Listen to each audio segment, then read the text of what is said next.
Today I will show you how to HDP pipe welded. This is HDP pipe. This is HDP fittings.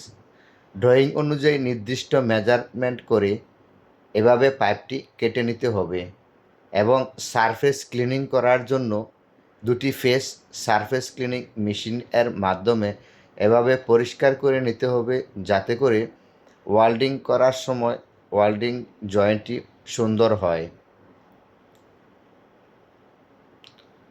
Surface cleaning হয়ে গেলে তখন আপনারা এভাবে মেশিনটি সরায় নেবেন ক্রেন অথবা যে কোনো লিফটিং করার মতো মেশিন দিয়ে। যখন সারফেস ক্লিনিং হয়ে যাবে তখন পরিষ্কার করে এই হিটারটি দিয়ে জয়েন করার জন্য তাহা প্রস্তুত করে নেবেন।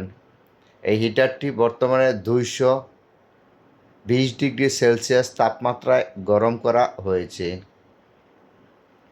এখন হাইড্রোলিকের মাধ্যমে চাপ দিয়ে হিটারের সাহায্যে তাহা গরম করে গলানো হবে। আপনারা দেখতে পাচ্ছেন হাইড্রোলিকের মাধ্যমে চাপ দিয়ে হিটারটি গরম করা হয়েছে। এটি 200 বার প্রেসারের মাধ্যমে চাপ দিয়ে রাখা হয়েছে হিটারের মধ্যে।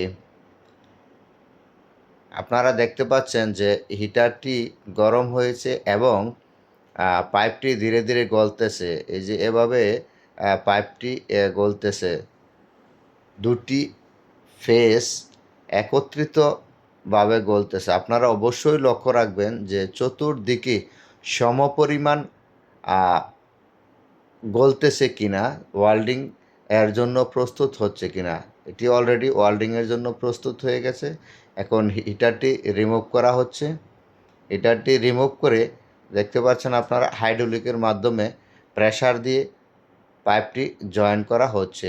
এখন জয়েন্টটি করা সম্পূর্ণ হয়েছে।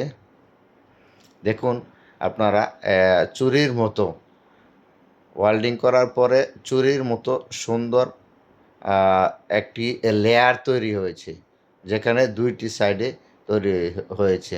দেখুন ভিতরের ঠিক তেমনই লেয়ারের মাধ্যমে দেখা যাচ্ছে যে ওয়েল্ডিংটি খুব সুন্দরভাবে তৈরি হয়েছে। তো এভাবে ছোট ছোট ওয়েল্ডিং করে আমরা এই স্পুলটি তৈরি করেছি। তো আপনারা অবশ্যই HDP ওয়েল্ডিং করার সময় এইগুলি লক্ষ্য রাখবেন কীভাবে করতে হয় এবং আপনারা সেফটি সহকারে কাজ করবেন যাতে করে কোনো সমস্যা না হয় এবং কোনো অ্যাক্সিডেন্ট না হয়। সেফটি অবশ্যই আপনার জীবনের নিরাপত্তার জন্য যা যা প্রয়োজন আপনারা তা ফলো করে তারপর কাজ করবেন। ধন্যবাদ সবাইকে। আসসালামু আলাইকুম রহমতুল্লাহ।